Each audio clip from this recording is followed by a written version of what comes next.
Good afternoon. This is David Smith from the Forage Center, and I'm really pleased to welcome everyone today for our second official Forage Center conversation. We actually have had three.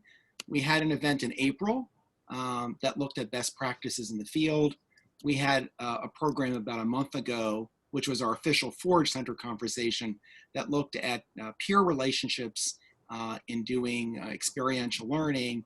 And then this is the first program, this is the next program, and we're looking at careers.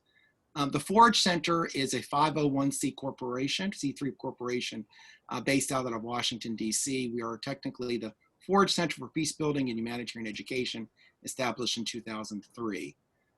We were named after Dr. Paul Forage, who started working with undergraduate and graduate students probably about 20 years ago and advancing experiential education to prepare people to work in humanitarian contexts. Dr. Forage passed away in 2005, and we've continued his work. For many years, we ran programs in Florida. Even before we were the Forage Center, we were running programs, and actually one of our participants, Tammy Schneiderker, participated in one of our programs back then. So we've been doing this work for a long time. Generally, what we're focusing on is having, we'll say, live face-to-face simulation work. We have a center in Western Maryland, in Garrett County, Maryland, where we host students, professionals, and faculty.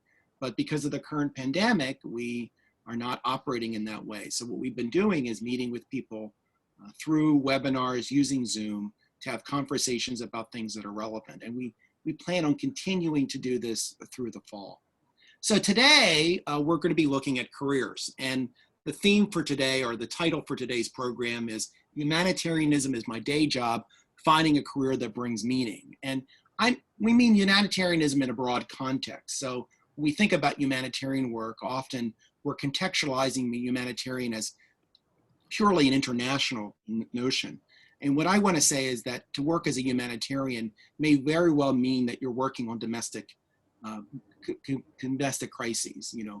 You think about a humanitarian as someone who is going to go help dig you out of a building that's collapsed after a hurricane. And I know on the East Coast where I am, we've just had a hurricane go up the coast, and we're in the beginning of the hurricane season. A humanitarian in the US is going to be someone who's going to help you evacuate from a wildfire in California, is going to pull you out of your house after a hurricane in Kansas, is going to, take that boat out there after the flooding off of the Mississippi and get you out of that situation so that you're in danger. In addition to the humanitarian is going to be working for Doctors Without Borders when there's a cholera outbreak, or working in a war zone, or working in other types of situations where there's a conflict or there's a natural disaster like a tsunami. So it's wide ranging what we're talking about. And those of you who are in the audience may reflect different dimensions and different perspectives. So who we have today as our guest, and I'm the moderator, so I'm going to be fielding some questions. At the end, we will also have a more open question segment where Catherine Kozar, who is our administrative assistant, will serve questions too. So first is Craig Zelizer. Craig and I have been friends for a long time. Craig and I are both products of George Mason University's now Carter School for Peace and Conflict Resolution. We actually met years ago when I was working at the U.S. Institute of Peace, and I worked with Craig to look at really the field itself. Craig and I and some other people wrote a study back in 2010. So right now, Craig he's the founder and the president of PCDN Global. I think you're using the acronym more now, Craig, than actually calling it what it used to be. And he's based in Medellin, Colombia. So maybe you can talk a little bit about his work. But let me introduce Tammy also. So Tammy Schneiderker is with the Lancaster County, Pennsylvania Emergency Management Office. And I've known Tammy for a number of years also, going all the way back. Do you remember the year you went, Tammy, to Indian River? I graduated in 2009, so I think I would have originally gone through Hope in 2007. And you were a student of Paul Forage's. You were a student at that college, right? Yep. Was it Indian River College then, or Indian River State College, or Indian River Community? It had just converted over to State College. Right. So Tammy goes back to the early days of what was the seeds of what we do today and working with Paul Forage. And she then has made a career out of this. And then recently she moved to Lancaster County and is working in that office there that she can talk about it. Both of these professionals really reflect different points in the field, but there's a convergence that I think is really important. So what I'd like to do is I'd like to start off with a question. I'll ask the first question to Craig, and then in that Craig can talk a little bit about himself. And then what I want to do is kind of bounce from Tammy to Craig and asking questions. And we're trying to encourage really a conversation going on. So talking amongst ourselves is good also. So let me start off with Craig. And I'd like to ask Craig, and this is a broad question, of course, but from where Craig's vantage points are, is really just looking at trends, right? Trends that are relative to kind of fields in themselves. And I'm talking about, I mean, Craig's working kind of social change fields, but maybe even more specific trends in finding work and the type of work people are looking for that may be more contextualized because of what's going on right now in COVID. Okay, so thank you very much, David, and it's wonderful to meet Tammy, and thank you also everyone for joining, and we hope to hear lots of questions and your feedback, throughout the session. And we do weekly webinars. We just had one today with Neil Levine on careers, who used to work at AID. And in terms of trends, I would say there's a couple of things. So traditionally, development and peace building has been siloed, where maybe you're a humanitarian professional or a health professional, or do gender or economic development, or environment, or whatever sector, where people tend to operate in silos. Mm-hmm. And if you look at the SDGs, there's 17 SDGs, and increasingly one of the trends that we've known forever, but it's starting to become more relevant, is no single sector or silo has all the answers. And also no single type of employer. So nonprofits, government, foundations, private sector, nobody's got all the answers. So one trend is it's increasingly important you still need to build a very strong sectoral area of expertise and skill set to have a successful career, but you don't want to get boxed into it. Right. So one of the really key trends is a systems approach to both understanding how do we work in complex situations, whether it's in your neighborhood or across the world or in a humanitarian crisis, that really increasingly people need to be able to think beyond their sector and their skill set. And that means a holistic systems approach, but also means the ability to work with people from other sectors and disciplines. So if you're a peace builder, can you work with someone in economic development? If you're a health professional, how do you work, on gender and youth? So that kind of integrated thinking and approaches is becoming increasingly important.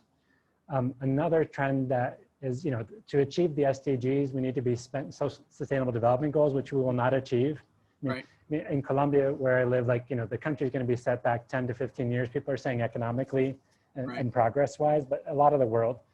So increasingly, we need to be spending $2 to $3 trillion a year to achieve the SDGs. All we spend on official overseas development assistance is about 40 billion. Right. So another key trend is development as a field is not sufficient in and of itself to achieve sustainable development for everybody. Can you just explain real briefly what the SDGs are? I know what them and you know what them, but people are not coming from kind of an international perspective. Yes, these are goals that are set for the UN. Yeah. So starting in 2000, the world finally got together through the United Nations and said, we want to end poverty and have clean water and health and schooling and all these things for everybody. But they had operated kind of piecemeal. And so in 2000 to 2015, the UN put together with the world, the Millennium Development Goals, saying we're going to create all these targets. How are we going to know we're going to achieve the things we want to achieve beyond just saying we're going to reduce poverty? Right. And most of the MDGs, which were in place 15 years, the world did not achieve, but some of them we did. And then when it came to 2015 to 2030, they said, okay, we've made some progress, but now we got to get new goals and be more ambitious.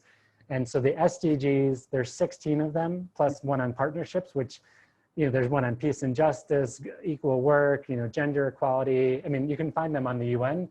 And it's really the guiding framework for how the world engages in development, both at the global level, but also country level. Okay. And so a key trend, and then I'll stop here because I could go on forever, is that the development field in itself can't achieve the fulfillment of the SDGs, and that we need the private sector, foundations, remittances. So increasingly development and humanitarian careers are not about going off to work just for USAID or ICRC. but it's like you can do development and humanitarian work in the private sector as a foundation in public policy. So like one of the things people need to think about is not just say, I want to work for Oxfam. Like Right. Oxfam could be one place, but you could be working for a social enterprise that's doing work related to this. So I'll stop there. Yeah, there's a lot of cross-fertilization that's going on, even within organizations that you saw, well, this organization, this mission, but now they have various missions that interrelate. So Tammy, what are kind of trends that you're seeing in emergency management in the US, maybe in your own work in Lancaster County, and maybe that's impacted even by what's going on now with COVID, things that are maybe, if you had to say, well, a year ago, this is what we were doing, now a year later, this is what's changing, and it's changing for people's careers maybe. You turn your microphone on, sorry. Yeah, I forgot I muted myself. So it has changed a lot in emergency management. Our focus, so one of the big things with emergency management is, by definition, it's seeking to promote safer, less vulnerable communities. We always focused on the all hazard. About 5-6 years ago, they changed this all hazard plan. So you can have one plan with minor adjustments that would work for hurricanes, that would work for tornadoes, earthquakes, natural disasters, man-made disasters, whatever it is. Something that kind of fell through the cracks would be more of the health side of that, which of course led into the pandemic. Everyone had a pandemic plan after H1N1. It kind of went into place, but obviously it was definitely not to the extreme that we have now. So the healthcare side of the emergency management field is having a blast. This is their time to shine. But the rest of us who are used to the hands-on brick and mortar, really in the beginning of this had a hard time adjusting. Yeah. Training was a problem. No one could wrap their brain around how to do different trainings without going hands-on. So definitely, as far as emergency management has concerned, we're still definitely focused on that all hazards, right, but they do have to find a way to wrap more of the healthcare side into an all hazards and not make it its own separate plan. So there's a lot more emphasis obviously on healthcare. Do people who do emergency management backgrounds, are they up to the task, so to speak? Yes and no. This is really, usually emergency management is the man-made and natural disasters. The healthcare side of it normally stems from employees within the healthcare facilities. All of our local hospitals have an emergency manager person that works for them. We have a health and human services coalition that is made up of emergency managers with specialties in medical. Like I also have my EMT certification, so I serve with that organization as well. So that's kind of where we overlap a little. They are finally getting a bigger seat at the table now. It's no more you can join us but sit at the kiddie table. They kind of get to have a space in the conversation now because their input is now carrying weight. So what kind of, one more question to you before I go back to Craig. So what kind of particular backgrounds, so say, I know you're not necessarily the hiring manager, but considering what's going on, and we've got this convergence going on, what would you be looking differently for people that you would hire that maybe you weren't looking for before? So previously, before, there was two different versions of backgrounds. There was old school and new school. And old school, people that hired kind of under the old school persona was normally your retired law enforcement, definitely your retired fire chiefs. You may sometimes get some old paramedics in there, but it was really that, military background. You had to have the field experience. No one would even look at you. It didn't matter what kind of degrees or whatever you had. Then, I don't know, about 5 years ago or so, that kind of shifted and you got into the new school, which was you have to have the degree. We won't even look at you if you have a bachelor's. We don't care what kind of experience or volunteer. Now it is definitely more of a merge of the two. They're really considering your volunteer experience with your education. It's, a lot of it is where are you getting your experience, and you don't have to have that hard military law enforcement fire background anymore. They're taking the volunteers. They're taking, the ones who have gone out and, donated their time to things like, Katrina cleanups or whatever else. Anything that you've just kind of stepped in and been a volunteer for, they're listening to that now. So really, if you can offer insight, with some type of experience, you can definitely get in on the ground level. Do you think, one more question, you're going to correct. Do you think that there are more people who are like being drawn to this? I mean, one of the things that I would think is that there's kind of a call to action because of COVID and because of other things. People are saying, you know what, this is where I can make a difference. You find that you're getting people who are thinking about this that maybe weren't thinking about this before?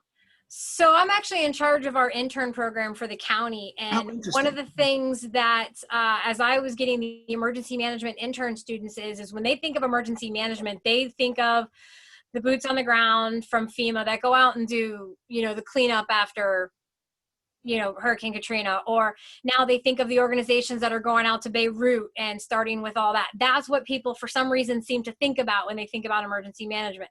They're not thinking about the planning side of things and putting things into action and the prevention side. And that's really where I've been trying to push a lot of the focus more, is there is a whole lot more than just that action boots on the ground. That's maybe only 10% of what we do. The planning is really important. Let me go to Craig now. So Craig, what are you seeing kind of that's been affected by COVID of different ways in which people are finding work and looking for work, or maybe careers are changing because of it? So I'd say the bad news is that, if you're in the health sector, only a sub-specific sector, like if you're focused on COVID, there's a lot of opportunities, but a lot of health professionals are losing their jobs because hospitals don't have enough revenue. So the bad news is a lot of NGOs and other organizations are doing mass layoffs. So Oxfam UK laid off like 15% of their staff. Like, a lot of organizations are freezing or cutting back in hiring. Wow. So that's the really bad news. And that's across many sectors. So it's going to be much harder to land jobs, particularly for the next few years, in a lot of these sectors. The good news is that there's so many new opportunities out there in fields that are emerging related to both this and just kind of social impact in general. So, for example, what I like to say, if you speak tech and human, so if you're a human person and have strong interpersonal skills and conflict resolution training, that's not enough to land a job. But if you can also work like on drones, coding for good, building apps, big data, there's so many opportunities now because a lot of us are stuck at home or in limited geographic environments. So technology is becoming increasingly important, both for planning, responding to, and tracking how all these things happen. So a couple of examples, a very practical example is, we do a lot of consulting work. So there's a lot of opportunities now in higher education and training and organizations. How do you build compelling online experiences beyond one-off trainings to facilitate engagement and learning? So everyone in the world is struggling with this, and very few people have all the answers. So it's not enough about being on Zoom. It's like, how do you build a pedagogy that engages people? Another example, in Colombia, we have like the largest number of IDPs in the Western Hemisphere combined with almost 1.5 million Venezuelans. Right. So one of the things, because of the crisis, they've all crossed the border in Colombia, right? The sad thing now is actually some Venezuelans are going back to Venezuela from Colombia because the situation's so bad here. But so one of the things is like, if you think about humanitarian response, and this is happening in the US now in terms of universal basic income, a lot of people are trying to say like, giving people resources and housing is important, but we need to figure out how to generate economic opportunity. So cash transfers is about 7% of all humanitarian assistance. So I've got a colleague here, works for a big INGO, and he's working with USAID funding for an INGO in partnership with local organizations to figure out how do you target displaced Venezuelans with cash transfers or like debit cards. So, or another colleague of mine runs a great organization called Flying Labs, Patrick Meyer, and they're doing a lot of work on drones for humanitarian. So there's so many opportunities there so it's like, even though a lot of opportunities are closing, there's so many new ones opening up. Yeah. And then I would say one of the big things, I've got friends who work on this, and we haven't talked about this, is like, everyone is saying the COVID is a dress rehearsal for climate change. So like what we're seeing, unfortunately, like this is like, 5% of what climate change is going to do unless we get our act together. Right. So it's also thinking about climate change, like how do we build better urban infrastructure? How do we do disaster prevention? So there's so many opportunities now between this intersection of health, climate change, and public policy. Like how do we build, so some spaces are closing off, other spaces are radically opening, but what I like to say is most graduate programs or undergraduate programs are training people for the careers of last century. And you need to be like, whether it's grad school or volunteering, you need to be like thinking about what's going to be coming up in the next 5 to 10 years, Right. to be able to have a stronger career.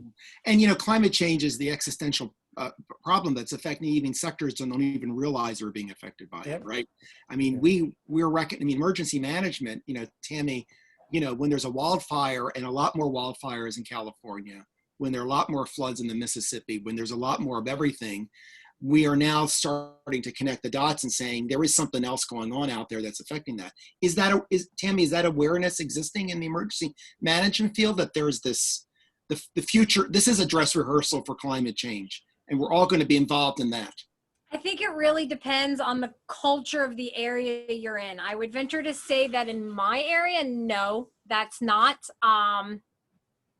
what you would see. I can, from just talking to people in the industry and other areas, sure. One of my interns this last semester was a meteorologist weather major, and she's actually focusing on her major, when she goes back for her master's, she's working on climate change and trying to incorporate emergency management into climate change and all that kind of stuff. So I think it really just depends on where your focus is, how much of that you actually put it all together. Mm-hmm. Or are you just creating plans and reacting to the environment around you? Mm-hmm. Yeah. So I'm going to ask you one other thing, Tammy, and then I think we might move, because we've got 34 people, and there seems like there's a lot of activity in the chat box. So I'm turning to Catherine. But Tammy, can you give me a little snapshot of your own where you are today and how you got to where you are today, kind of giving me that kind of sure experience for you? Because one of the things that I find, I think Craig realizes this also, is that, you know, people who are kind of in the beginning of their professional life learn the most often at looking at other people's trajectory, how they got there, the decisions they made, you know, the way that they approached us. So I took a really long time to get to where I'm at. And it was actually a learning experience the whole way for me. Mm-hmm. I definitely tell this story to most of my interns just so they can maybe learn from my mistakes and not take quite as long as I took. So when I finally went to school for emergency management, I had already had my background working as a 911 dispatcher. So I had some type of emergency background anyways. And of course, growing up in South Florida my entire life, I dealt with hurricanes and all that kind of stuff. So I decided this was a career that sounded interesting to me. When I went to school, met Dr. Forage, really just instilled that passion for mixing the humanitarian and the emergency management side of things, and decided, yes, this is definitely what I want to do. So once I completed my associates in that, I went on to help within the community there. I was working with him with the CERT programs, trying to get it started in the high schools down there, just anything and everything I could. Yeah. 1 year after I graduated, we moved to South Carolina. We moved to just outside of Hilton Head. We moved to Beaufort. Any Marines out there will know that's where Paris Island's located. Mm-hmm. Where I had a heavy military community where I was trying to battle against to get jobs for that. So again, I just did as much online schooling and education and volunteering as I could until we finally moved to Pennsylvania. Mm. It has taken me about 10 years to finally get a paid career in this field. I never gave up, but one of the biggest things that I learned through this whole process is emergency management is a very large field. Mm-hmm. There's so many different aspects. There's the response, the recovery, the planning, and within each of those, there's even more, because within planning, we have schools, we have healthcare now. That's a big one. You know, you have hazard mitigation. So find what you like and specialize in that. I went at this with a shotgun blast approach, saying I'm just going to apply for everything that says emergency management until someone picks me up. And somewhere along the way, someone said that's not going to work. And I had to find what worked for me and where I really focused. Look at a niche. You mentioned something about CERT programs. I've taken CERT training, and you know CERT training, but I don't know how many in our audience know what CERT training is, because that's often the real low-hanging fruit for a lot of people who are interested in the field. So tell us a little bit what CERT training is and how you fit in. CERT training is Community Emergency Response Team. That's with a C. There's also the State Emergency Response Team, depending on your state, which is an S. I know Florida particular has both. Pennsylvania doesn't have both necessarily, depending on your area, I guess. So any type of community emergency response, different communities or different states may call it different things.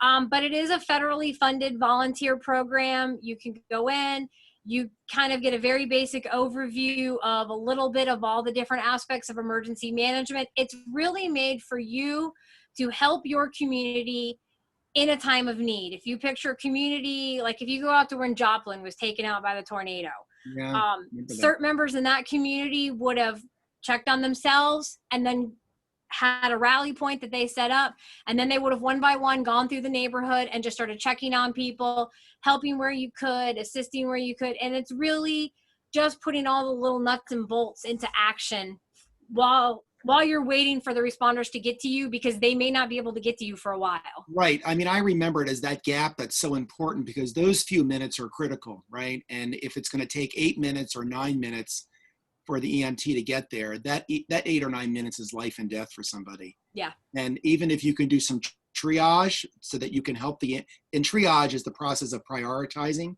and that we spend a lot of time on that. So when the EMTs come, they know where to go and know where not to go. You're really making a difference. And, learn things like, how to take a stick and make a splint out of it, kind of a stuff, right? How to do things in the moment. And I'm wondering if, because of and this is climate change, this is humanitarian, this is emergency management, if CERT training should actually be like part of high school curriculum almost, right? So it's actually a requirement. We have Millersville University here next to me, and that's actually a requirement for part of their emergency management program. Is I actually go and I teach a couple sections of it, but it's 4 weekends. It's over pretty much the course of a month, and they can actually opt out of a final exam by going and getting their CERT certification. Craig, you want to add anything, and then I'm going to go take questions from the audience. Nope. Okay. I'm just curious about in Colombia though, is there like CERT training in Colombia? Do people get prepared for things to happen down there in that way, or what? I don't know enough about, I have a friend who was leading one of the major NGOs on disaster prevention and response, so I'm not an expert in that particular area. So I think, we have every kind of disaster imaginable, flooding, climate. If you name it, we've got it here. Yeah. So, and I would say, as a middle income country with a lot of poverty, a lot of it's more on the community or state level than the national level. So like some states do a really good job. In other states it's a disaster and they're just hit by they're hit by natural disaster or other man-made disaster time after time. Yeah. And usually the response is not sufficient. But we have the main Red Cross and a lot of different organizations working here. Okay. All right, let's take some questions. And at the end, I'll go back to both of you before we close out the hour and see anything else you want to add that kind of fills in the gaps of the questions. Catherine, you're still there, Catherine? I am indeed. All right, so what, you feed us some questions. What do you have that's cooking from our audience? All right. So just put them out there, and if Tammy wants to add, Craig wants to answer it, or they both want to answer it, let's just let them do it. All right, so everybody, as I'm talking, keep thinking about questions and send them into the QA section at the bottom of your Zoom screen. All right, so first question comes from Jess, and she says, there seems to sometimes be a pushback in emergency management that anything about humanitarianism or peace building is dismissed as being political or a certain range of politics. How can those with peace building and humanitarian backgrounds get around this continued bias, especially as emergency management is dealing with complex situations like public protests? This was a big topic on EM Facebook groups as a surprise that EM had a role in responding. And this comes from Jess Bonham-White. Yeah, she's our director of education. Tammy, what do you think? So we were talking about this before a little bit, yeah. Yeah, so we've had we've actually had quite a few protests here, a lot more than I had anticipated.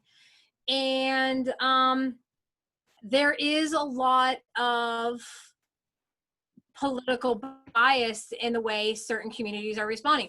For example, one of our counties right here in South Central PA is not getting their CARES funding because the political board decided to push back against the governor's orders, and he warned them and they didn't back down. It was only maybe a handful in the community and the actual governing body itself, but now the whole community is not getting their CARES funding because of this political pushback. Right. So that's something that they're having to deal with there. And then on top of that, when we have these public protests and stuff that come through, that brings a whole new level of things into play, because now we have to make sure that we're here for the community and we are here to support law enforcement, but we can't look like we have a bias to either side. Right. It kind of begs the question, is whether, and this is just my brain thinking, and maybe it's really kind of out there, is that could emergency management often take the lead over law enforcement in some of these situations? Is there an emergency management response to a lot of what's going on with disruption that could be part of an emergency management's toolkit rather than law enforcement? So one of the things that I've really liked about the way Pennsylvania works is we have a regional task force, and our regional task force brings in all of it. We have healthcare, we have law enforcement entities, and it's all for us to work together and create plans that work across. In our particular region, we have 9 counties in our regional task force. Right. And so we try to do a good job of pulling everybody to the table when they make the plan. So when law enforcement is out scripting what they're going to do. So we had a protest recently in one of our communities, and emergency management came in. Emergency management came in to run what we call it's WebEOC. It's kind of like a virtual emergency operations center. So we're in the command post with law enforcement, and as they're out there running their management side of the protest, we're updating the local municipal coordinators or anybody else who's in the WebEOC on what's going on, where they're going, and what to expect along the route. Wow. So that's our best way of working hand in hand and trying to manage the situation. Okay. Craig, you have any thoughts on that? Yeah, so I think Tammy makes a great point, and this is one of the gaps I find with a lot of peace building and conflict resolution professionals is they ignore the policy world.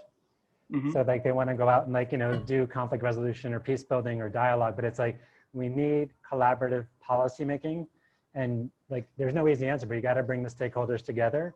Mm-hmm. And if you only understand process but not the policy making end, it's you know, it's really difficult. And just to make an example, I think a friend of mine, this is not from the US, but a friend of mine, you know, in Northern Ireland, this is not in Northern Ireland, every summer they have these huge protests over, you know, over kind of Protestant and Catholic and the marches, and it leads to violence, and police are involved, and there's been deaths and a lot of things have been destroyed. And one of the things they've tried to do is two things. So one is to train civilians in observing parades, and basic nonviolent observation. Can you hear me okay? Yeah. Can you hear me? Yep. And then, but the second thing is that do like a crisis monitoring process with cell phones. So if things look like they're gonna, you know, if they're gonna, because these parades are large, because they have people coming down and celebrating. So they'll have like a communication system. And then if something looks like it's going to escalate it, they'll communicate and like escalate it up the chain. So it's like, the idea is like they build in like an early warning response with training that is in collaboration with, so like there's a whole field of crisis mapping, which is taken off around the world that involves both human observation and technical tools, and drones is part of it.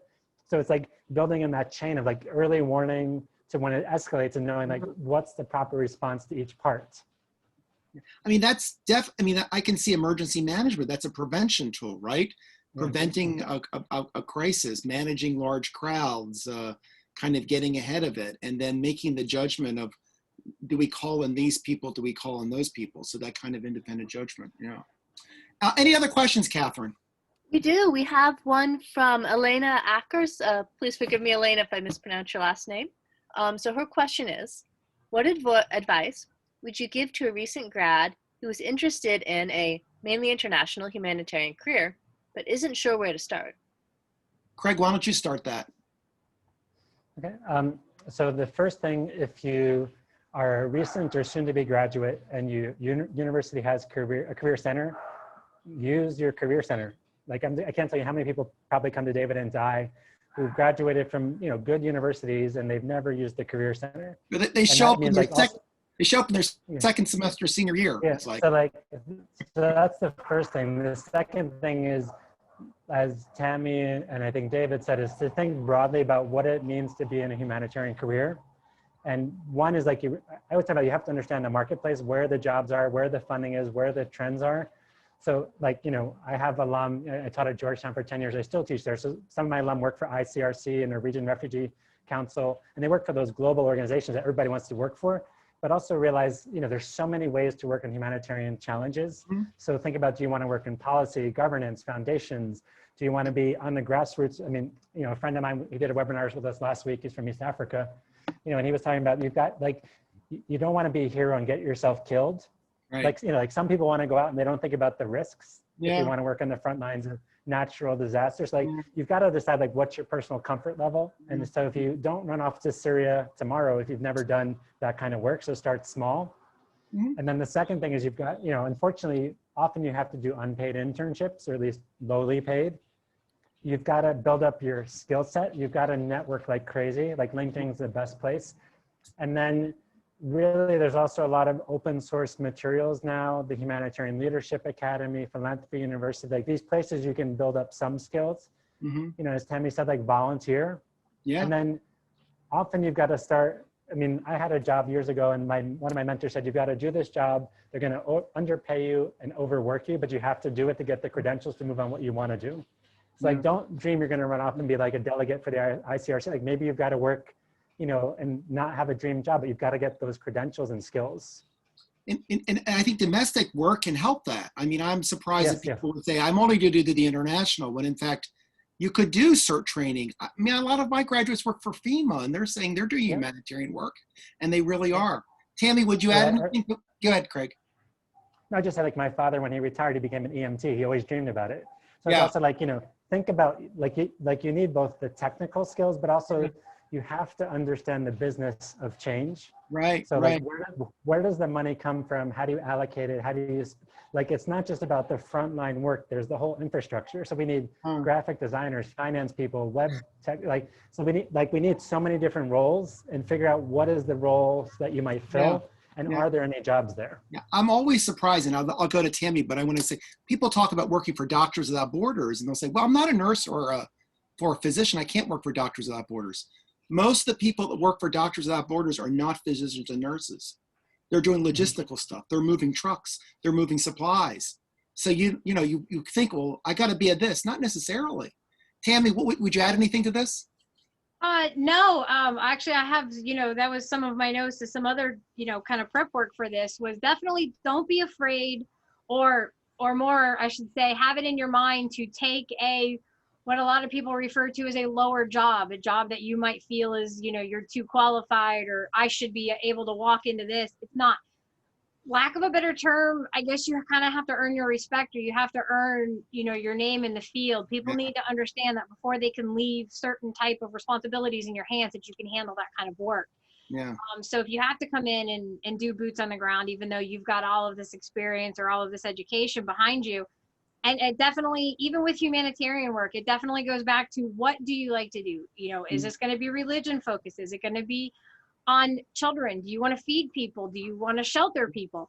Humanitarian itself is actually, the definition of it is concerned with or seeking to promote human welfare.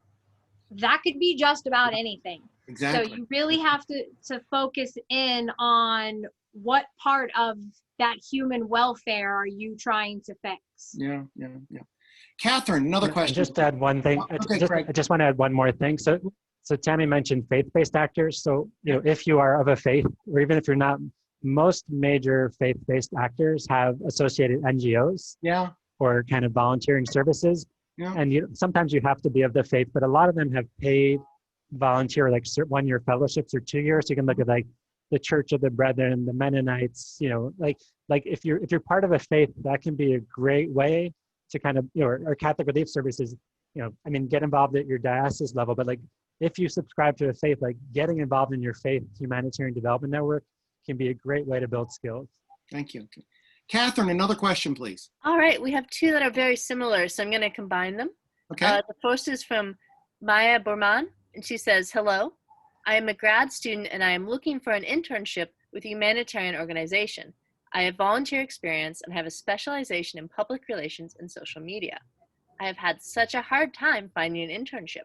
What are organizations looking for in an intern, and how should I set myself apart from the competition? And we have a second anonymous question, which is, what is something that can make you stand out for recruiters/hiring managers when applying to humanitarian jobs? Craig, why don't you start that? What do you think?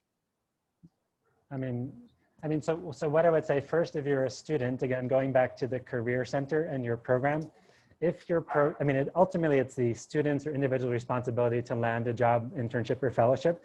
But if your program or university is not doing a good job, push them, because like whether you have a scholarship or you're paying, it's part of their responsibility. So like push your program, use the career. I mean, don't be annoying. Like but like try to say like you're not doing enough. Organize the students to say this is what we need. So that's my first response. The second thing is there is tremendous competition, and we've done a lot of research. I've done this with David and others. Is like the average job application these days, and this is pre-COVID, often get 100 to 500 applications. I've talked to human resources people where they say they'll get 100 unsolicited internship applications a month. Like this is for like dream organizations. So you've got to like understand forget about your perspective, understand the hiring institution's perspective. So like, who are they looking for? And all of your materials, your cover letter, your resume, your skills need to provide a compelling story that demonstrates why. The way I like to say is your entire career is destined for this opportunity without being egotistical. Yeah. So I've seen hundreds of thousands of resumes where they just have a list of skills and there's no story. Right. And then of course, like the networking is equally important. So if you are applying for an internship with David, like even if you don't know David, you want to find out who knows David well enough to can vouch for your skills. Right. The story, and I'll ask Tammy in a minute, but the storytelling, I really get this with my own students and my own clients now, to be able to tell a story that envelops your skills and your aptitudes. It's one thing to say, I'm good at A, B, and C. Another is to say, let me tell you how I used A, B, and C, and this is what happened, and how it worked out because I was just smart enough to use A, B, and C. And that's what we have to get used to doing, because they're compelling. Craig knows that. Storytelling is so much more compelling than just telling people who you are. Tammy, would you add anything to this about internships and so forth? No, really the important thing is make sure that you pick an organization that you have a passion about, because they can tell if you're just doing this for the experience or if it's something that you truly care about. I mean, humanitarianism is helping people, and most people are good people and want to help people. But why do you have a particular passion in this? I mean, if you want to do an internship with Feed the Children, why? What about this?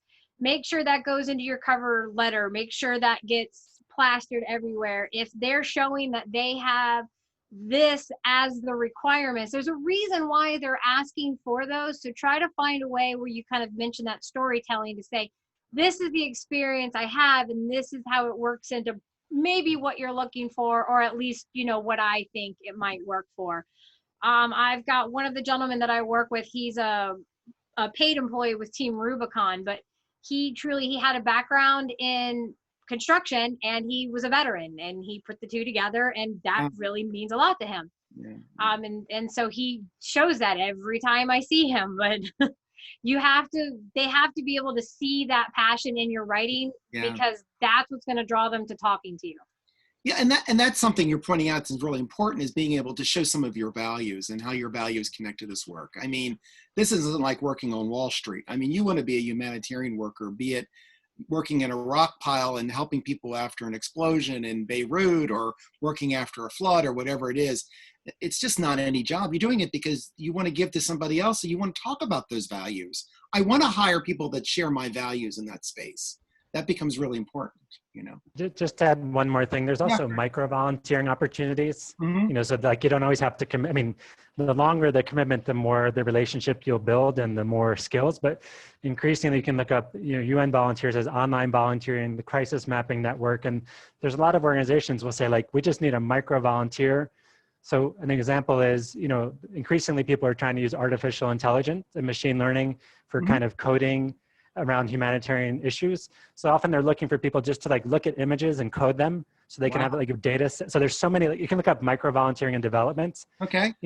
And also look at online volunteering, like, Kiva. There's so many opportunities now. You don't necessarily have to travel the globe. You can do it, from your community. Right. What you're seeing is internships.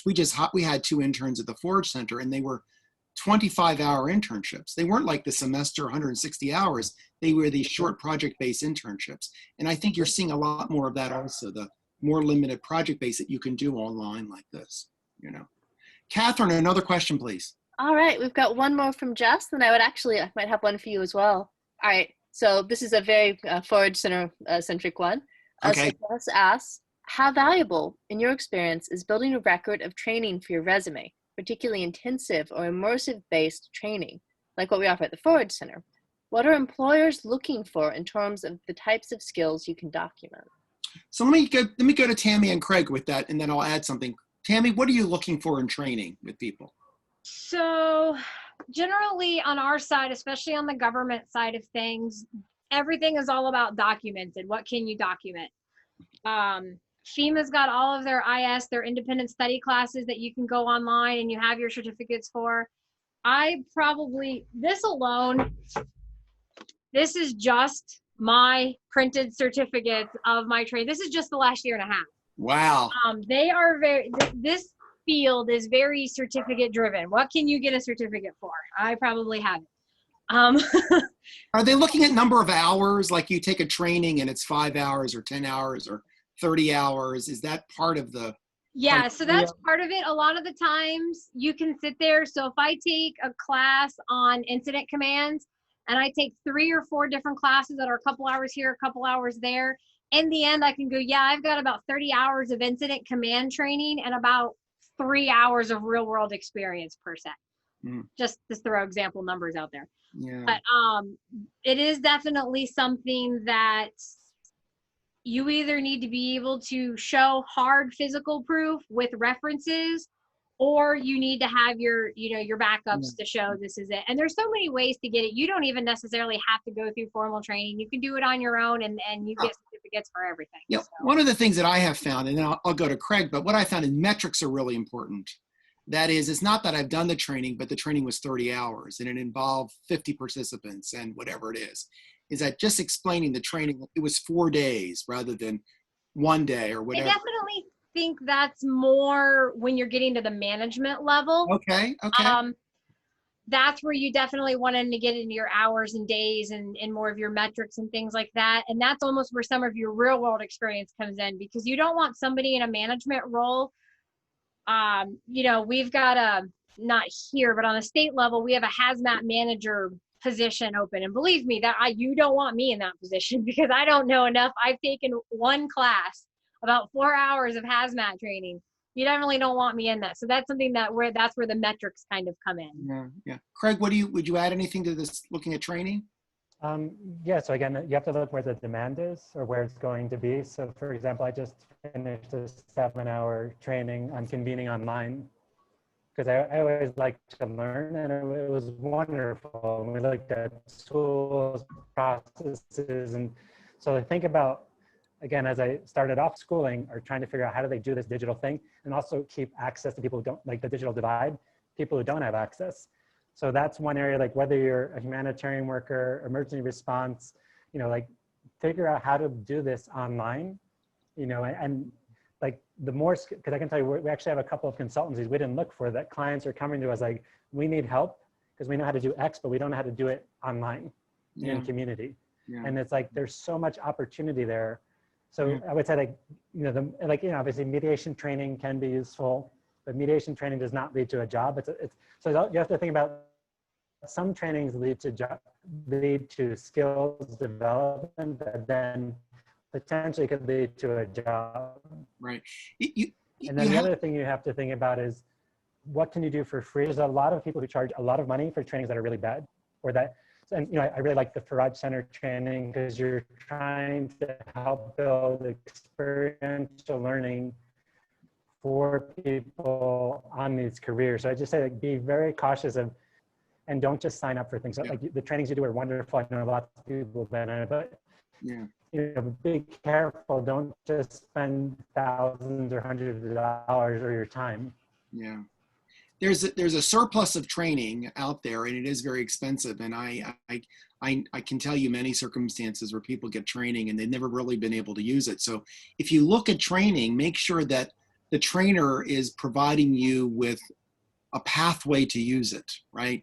Yeah. Don't take the training. Like if you work for an agency and you're getting trained through a place like where Tammy is, then the place like emergency manager is going to be able to say, now when you're done your training, you can come and do this for us. These are the things we want you to do rather than just taking the training.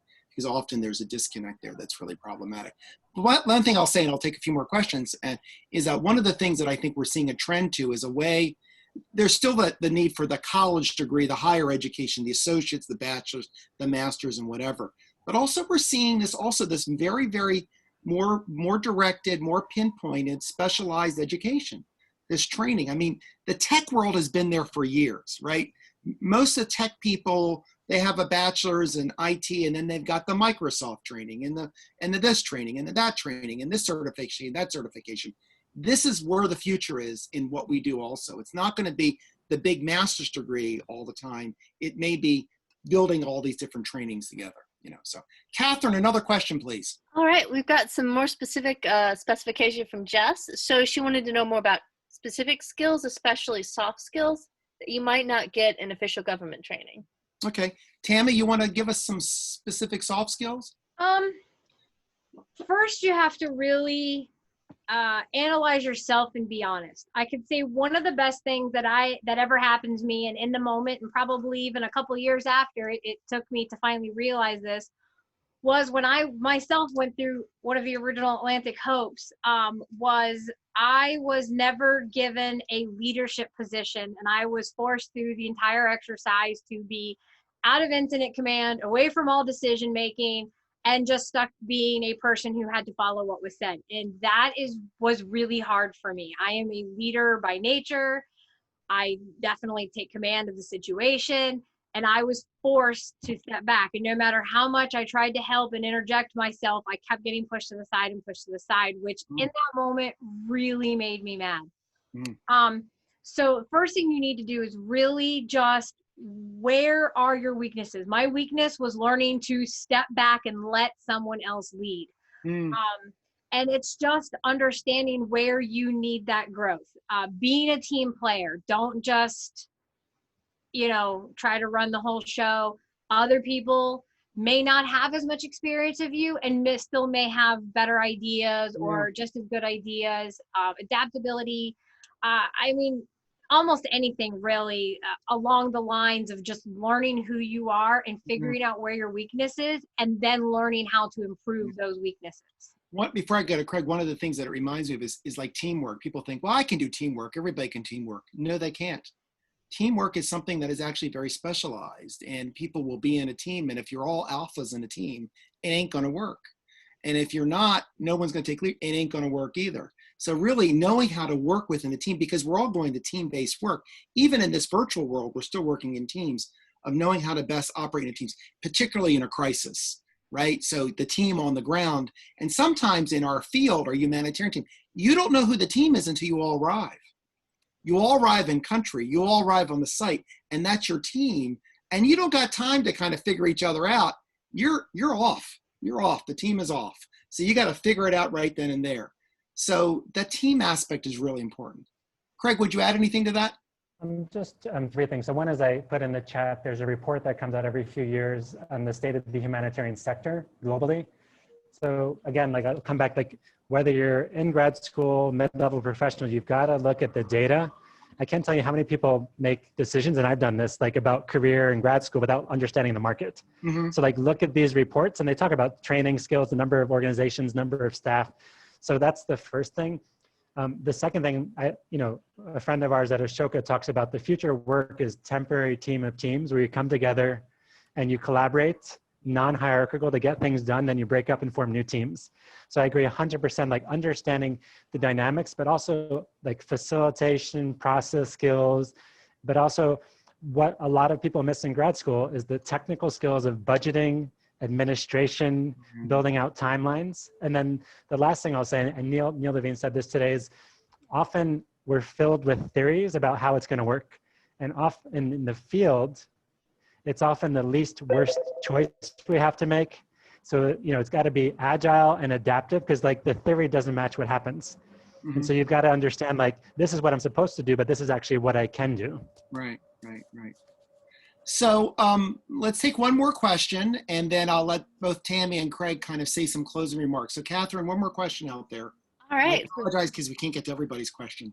Yep, we've actually gotten to everyone successfully. Well, and if Tammy and Craig can put their contact information in the text box, that'll be great also, so they can reach out to them. But go ahead, Catherine, one more question. So one thing I always love to ask at panels is, if there was one book you would tell someone who's either just entered your field or has worked in it for years should read, what book would that be? Oh, good question.